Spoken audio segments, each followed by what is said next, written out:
Hi, I'm Scott Danner with Freedom Street Partners, and today we're going to talk about something pretty cool. A little provocative. It's the intimacy of money. Now, there's a lot of correlations between intimacy and money, and I want to go through a couple of them.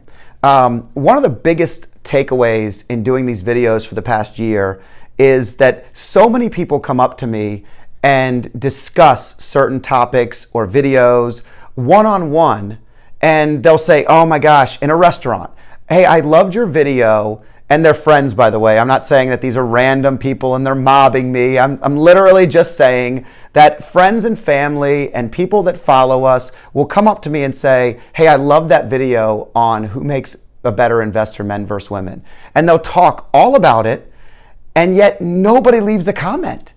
Nobody leaves any comments. And it really got me thinking in the last couple of months, and the correlation between money and discussing your money and feeling like you're naked is so aligned. Like when you stand in front of another person and you talk about your financial picture, I've seen this in almost 20 years of doing this. I've seen people get really uncomfortable. Like they're standing in front of you naked and telling you everything that's wrong with their life. Like most people look in the mirror, and I don't care if you're a professional bodybuilder, you find every ounce of fat or what's wrong. You say, oh, my eyes need to be lifted, or gosh, if I was only 10 pounds lighter, or all people see that. All people see those things, right? Well, with money, there's a level of intimacy that goes into that. Like you're raw, you're exposing something you tie to your level of success. How many times have you talked to your family and they tell you something and you're like, there's no way that's true. Like it's just something that we have I don't know what the reason is. I think it's just that it's an intimacy thing. It's exposing a part of yourself that you're very uncomfortable with. And so when we talk about marriages, right? Marriages end in divorce usually for one of two reasons. Sex or intimacy, some level of the relationship, or money. And I can tell you, sitting in this very office many a days and having a discussion with spouses at the end of their careers when they're retiring, they'll sit across from us and they'll be completely opposite about what they want to do and accomplish. And we have to guide them and walk them through that. And the truth is that this is normal in a relationship. On the intimacy side, it's very simple. So many times we hide a part of who we are. We maybe one person wants more, one person wants less, one person wants something, but they're afraid to talk about it. And this leads to them feeling ashamed or alone or empty. Guess what happens in money? One person doesn't earn enough, and so the spouse is like, if you just earn more money, we wouldn't be struggling. Or one person earns too much, and they're like, if you just stop working so much, we'd have more time for ourselves. Like it really is a cycle, and it's really about relationships and intimacy. The relationship with money is very much a relationship. It's the same. And when you're searching for happiness, I love the video that Matthew McConaughey put out about happiness, and thank you to my sister-in-law, Colleen, for resending it to me and bringing it to my attention last night. But I love it because he talks about happiness being this something that's tied to results. It's always tied to results, and the minute you attain it, something else needs to be attained, and the level rises and rises and rises, and you're always searching, right? But joy is easier. Finding joy in a relationship is finding joy in the moments, in the everyday things, in the actions, not the end result. If you're searching for happiness, you're often searching for something that makes you unhappy, because all the times that you don't have what you're working towards, you're unhappy. How does that tie to money? Really simple. Just flip that around. How many times do you say, if I only made 100 grand, this would happen? If I only had $4 million, I could do everything. If we won the lottery, everything would be perfect. The reality is the nakedness you feel standing in front of the mirror about your own body, your own face, your own everything is really so personal that it's just about you. And when it comes to money, it's that intimate. And so what I've learned is, I know it takes a lot to put a comment below, because you may be admitting that it's been a conversation you had in your relationship. And what is social media, folks?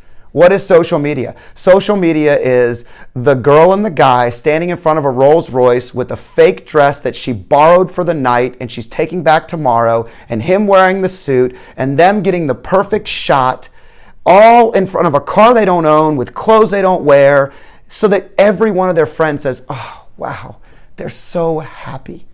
Meanwhile, they're arguing about the angle because it's not her good side. Or they're arguing about him having a pimple and wanting to hide it. I mean, it's so ridiculous the way social media is set up to show you the perfect angle of this video or this picture in the perfect setting. Meanwhile, the couple's actually arguing about something significant in their relationship.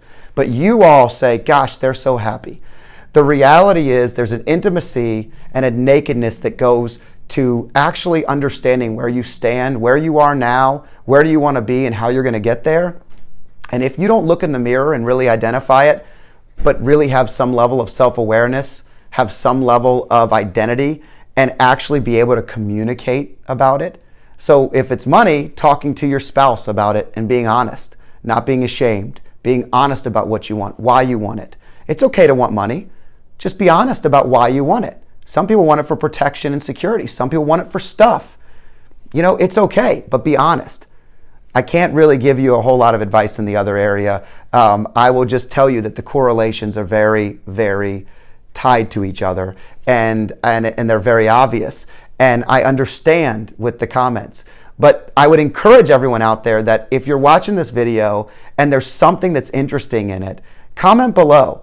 Tell me something, give me something that we can talk about. Give us some ideas, because I feel like all of us feel this. I feel that everybody feels this, especially as we age. So last comment, last point I'll make is nothing's worse than staring in the mirror as we age, seeing a little wrinkle, seeing the way your face changed, the way your body's altered. Maybe you had children, maybe you didn't have children, maybe you're bald like me. Whatever it is, you know, you might find empowerment in that.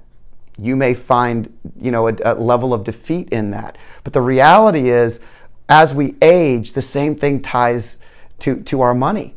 It gets more important all of a sudden. We need it more. Everyone's doing this age app on Facebook or Snapchat or whatever it was. I don't know because I didn't do it. And but here's what I know. Take a snapshot of what your finances will look like in 40 years. Take a snapshot of what your relationship will look like in 40 years. Start working backwards at the action steps of joy that you should be taking in those moments, and start enjoying the ride a little more than the end result. If you can do that, I believe, from experience in this office, helping lots of people achieve their financial dreams and goals, but really just having the conversations about this type of stuff, I believe that you'll find that the joy is significantly worth it, and the happiness comes through those levels of joy. So I'm Scott Danner, and today I talked about nakedness, intimacy, and money, and I tied them all together, and it was really fun. And hopefully you found some joy in watching this video. And now I know from metrics that most of you won't even get to this point, but if you do, thank you for watching. Join us again, Scott Danner with Freedom Street Partners.